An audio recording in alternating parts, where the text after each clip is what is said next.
जैसे ही एक एक्टर को स्क्रिप्ट मिलती है, मुझे लगता है सबसे पहला काम एक्टर को करना चाहिए कि वो उस सीन में हो क्या रहा है। नए एक्टर को जिसका एक्सपीरियंस नहीं है ऑडिशंस में, उसको एक चीज़ तो तुरंत करनी चाहिए कि वो क्या बोल रहा है ये उसको पता होना चाहिए। क्या घटना है और मुद्दा क्या है, किस बारे में बात हो रही है, और डायलॉग्स जो हैं वो एक्टर को बहुत अच्छी तरह से याद होने चाहिए। ऑडिशन से पहले पूरा कॉन्फिडेंस होना चाहिए कि ये लाइन्स हैं और ये मुझे बोलना है, वो बहुत ज़रूरी है। नहीं तो जनरली क्या होता है कि लोग तैयारी नहीं करते, लोग सोचते हैं कि वहीं जाके मैं देख के, जनरली एक्चुअली डायलॉग मिलते भी उसी समय है। ऐसा तो नहीं है कि आपको कभी कभी पहले भी ईमेल पे आ जाते हैं डायलॉग, ऐसा नहीं है।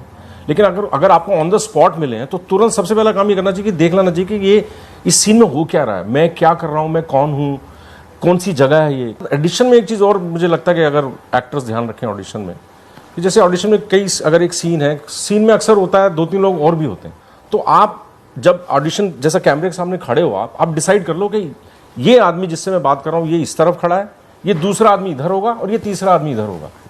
जब 3 लुक डिसाइड कर लिए हैं तो कन्फ्यूजन नहीं रहता। वो जो श्योरिटी और कॉन्फिडेंस ऑडिशन में तभी दिखेगा जब आप कम से कम कुछ चीज़ें डिसाइड कर लो। लेकिन अगर बिल्कुल नया एक्टर है, उसके लिए सबसे ज़्यादा इंपॉर्टेंट मुझे लगता है लाइन्स है, डायलॉग्स। मुझे क्या लगता है, कई बार एक्टर डर जाते हैं कि मेरे को ऑडिशन के लिए डायलॉग दिया गया है तो मेरे को ऐसे ही बोलना चाहिए, अगर मैं इसको कुछ उल्टा कर दूं या मैं कुछ ऐड कर दूं तो लोग नाराज़ नहीं हो जाएं। अगर एक्टर को जो स्क्रिप्ट दी गई है ऑडिशन के लिए, उसमें जैसा जो लिखा हुआ है, अगर वो बिल्कुल वैसा ही बोलने की कोशिश करे तो ज़्यादातर ठीक रहता है, क्योंकि एक राइटर ने लिखा है उसको। लेकिन ये कोई हार्ड एंड फास्ट रूल भी नहीं है कि आप उसको बदल नहीं सकते। अगर आपको लगता है कि मैं इस लाइन में ये शब्द ऐड कर सकता हूँ या ये हटा सकता हूँ या ये शब्द मुझे बहुत परेशान कर रहा है, मैं इसको हटा देता हूँ, तो आप हटा दो। क्योंकि अगर आप खराब करोगे, अगर उस शब्द की वजह से आपका ऑडिशन खराब हो रहा है, तो आप अपने ऑडिशन को खराब क्यों कर रहे हो? निकाल दो उस शब्द को। कोई ऐसा हार्ड एंड फास्ट रूल तो है नहीं कि जो लिखा है बिल्कुल वही बोलना है। और ये तो अभी ऑडिशन ही हो रहा है, हो सकता है आपने जो बोला वो स्क्रिप्ट में ऐड हो जाए बाद में। कॉन्फिडेंटली अगर आपको लग रहा है कि ये मुझे बोल देना चाहिए और आपको महसूस हो रहा है, स्ट्रांगली महसूस हो रहा है कि मुझे ये शब्द ऐड करना है या ये सेंटेंस ऐड करना है, तो कर देना चाहिए। उसमें डरने वाली बात नहीं है। अगर आप ट्रेन नहीं हो किसी इंस्टीट्यूट से, तो आप अपनी एक्टिंग पे कैसे काम करो, बेसिकली सवाल ये है। उसका थोड़ा मुश्किल है, क्योंकि जैसे बॉम्बे जैसा शहर है, हमारे यहाँ पे ट्रेनिंग के नाम पे बहुत अच्छी जगह नहीं है जहाँ जाया जा सके। बहुत सारे स्कूल ऐसे हैं जहाँ पे एक्चुअली एक्टिंग के नाम पे कुछ पढ़ाया नहीं जाता है, दे आर जस्ट देयर। अगर एक एक्टर ट्रेन नहीं है और उसको ऑडिशंस देने हैं बहुत सारे, तो मुझे लगता है कि सबसे पहले तो ये करना चाहिए कि काफ़ी सारी परफॉर्मेंसेज देखनी चाहिए, काफ़ी सारी फिल्म्स देखनी चाहिए। आजकल नेट पे सब कुछ है, एक्टर्स के बारे में जानना चाहिए, एक्टर्स के इंटरव्यू पढ़ने चाहिए कि वो अपनी ज़िंदगी में क्या करते हैं, उनकी एक्टिंग के अलावा ऐसी कौन सी चीज़ें हैं जो उनको एक्टर बनाती हैं। एक्टर बहुत सारी चीज़ें करते हैं, पढ़ते हैं, कुछ एक्टर खेलते हैं, कुछ किसी का, हर एक का कुछ ना कुछ एक जोन होता है जिसमें वो बहुत इंटरेस्टेड रहते हैं, जो उनको ग्रो करता है। तो अगर ट्रेनिंग अगर आप नहीं ले पा रहे हो, तो मुझे लगता है ये सब चीज़ें बहुत ज़रूरी हैं। आपको रिसर्च करना चाहिए, खूब पढ़ना चाहिए कि एक्टर्स ऐसी कौन सी चीज़ें करते हैं। जैसे म्यूज़िक, अगर आपको लगता है कि आप म्यूज़िक आपके अंदर थोड़ा सा भी अगर है, लगता है आपको कि म्यूज़िक एक स्ट्रांग पहलू है मेरी पर्सनालिटी का, उसको एनहांस करो। आप पेंटिंग करते हो तो आप पेंटिंग करो। कोई ज़रूरी नहीं है कि आप हर तरह से आप अपने आप को इक्विप्ड करो, वो ट्रेनिंग है। और आप वर्कशॉप्स करो जहाँ जहाँ आपको मौका मिलता है। अगर आप 2 साल NSD 3 साल NSD नहीं जा सकते हो, तो आप ऐसी जगह जाओ जहाँ पे आप, हो सकता है 3 हफ्ते की वर्कशॉप है जहाँ पे आपको कुछ सीखने को मिले। वो ट्रेनिंग के माहौल में तो जाना ही पड़ेगा आपको। पर्सनल लेवल पे एक्टर्स की सबसे बड़ी प्रॉब्लम है, पर्सनल लेवल पे एक्टर्स की ट्रेनिंग हो नहीं सकती। आप मिरर के सामने अगर आप खड़े होकर डायलॉग बोलो, उसका कोई मतलब नहीं है। आप किसी दोस्त के साथ बैठ के अगर सीन पढ़ लो या बोलो मैं एक सीन कर लेता हूँ, उससे भी ज़्यादा नहीं होगा। एक सिस्टमेटाइज्ड तरीके से एक ग्रुप में, जहाँ पे आपको कोई देख रहा है, आपको कोई ऑब्जर्व कर रहा है, जो आपके काम पे कमेंट कर सकता है, जो आपके काम को एनालाइज कर सकता है, आपको उस माहौल में तो जाना ही पड़ेगा।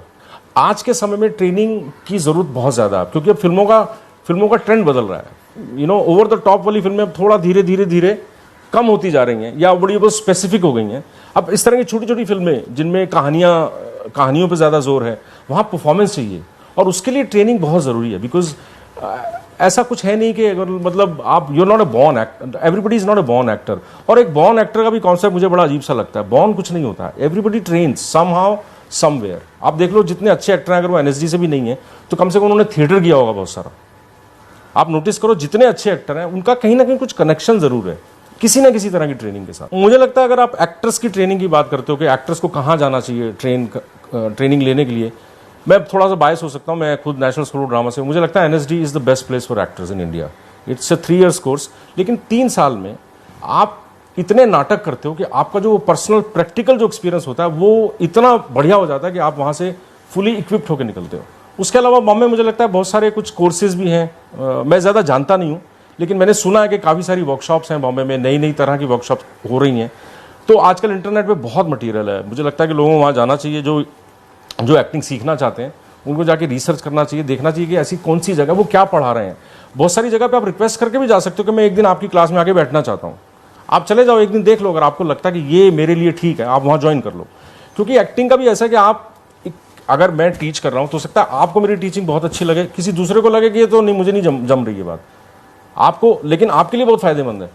तो आप वहाँ जाओ जहाँ से आपको फायदा होगा, वो कहीं से भी हो सकता है, और वो उसी माहौल में ही मिलता है, वो उसके लिए आपको उस माहौल में जाना पड़ेगा। एक मैं बहुत स्ट्रांगली महसूस करता हूँ कि जो जहाँ पे आपको ये बोलते हैं कि हम आपको एक्सप्रेशन देना, डायलॉग डिलीवरी, बॉडी लैंग्वेज ये सिखाएंगे, वहाँ मत जाओ आप। ये एक्टिंग नहीं है।